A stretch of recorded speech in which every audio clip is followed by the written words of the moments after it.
دو بیج اور ایک کسان کی کہانی۔ ایک خاموش سا گاؤں تھا جہاں صبح سورج نرم روشنی بکھیرتا اور شامیں سکون کے ساتھ اترتی تھیں۔ اسی گاؤں کے کنارے ایک بوڑھا کسان رہتا تھا۔ وسائل کم تھے، زمین تھوڑی تھی، مگر دل مطمئن تھا اور پیشانی پر شکر کے آثار نمایاں تھے۔ ایک دن ایک اجنبی مسافر گاؤں میں آیا، سادہ لباس، پرسکون آنکھیں اور ہاتھ میں ایک چھوٹی سی تھیلی۔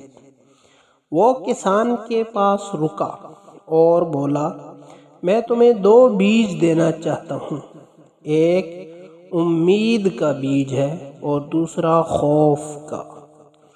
جو چاہو بو دینا، وقت گزرنے پر وہی اگے گا جسے تم نے چنا ہوگا۔ کسان نے دونوں بیج ہاتھ میں لیے۔ خوف کے بیج کو دیکھا تو دل میں وسوسے جاگ اٹھے۔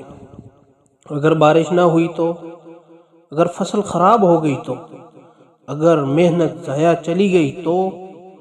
بادل گہرے ہونے لگے، دل بوجھل ہو گیا اور خوف نے آہستہ آہستہ جگہ بنانا شروع کر دی۔ پھر اس کی نظر امید کے بیج پر پڑی۔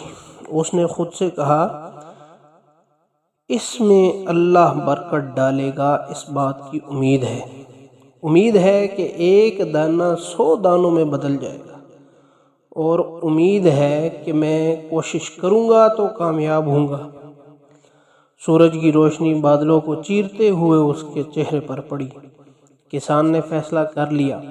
اس نے خوف کے بیج کو ایک طرف رکھا اور امید کے بیج کو زمین میں بو دیا۔ دن گزرتے گئے، کبھی بارش کم ہوئی، کبھی تیز ہوئی۔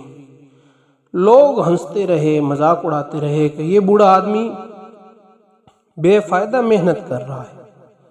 لیکن کسان خاموش رہا، اپنا کام کرتا رہا اور اللہ پر بھروسہ رکھتا رہا۔ وقت کے ساتھ زمین نے سبز چادر اوڑھ لی، ننھے پودے فصل میں بدلنے لگے، اور پھر وہ دن آیا جب کھیت لہلہانے لگے۔ اتنی فصل ہوئی کہ کسان کا گھر بھی آباد ہوا اور گاؤں کے لوگ بھی۔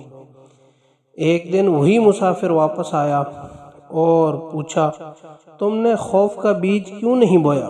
کسان مسکرایا اور آہستہ سے بولا، خوف بوؤ گے تو صرف خوف ہی اگے گا، لیکن امید بوؤ گے تو زندگی اگتی ہے۔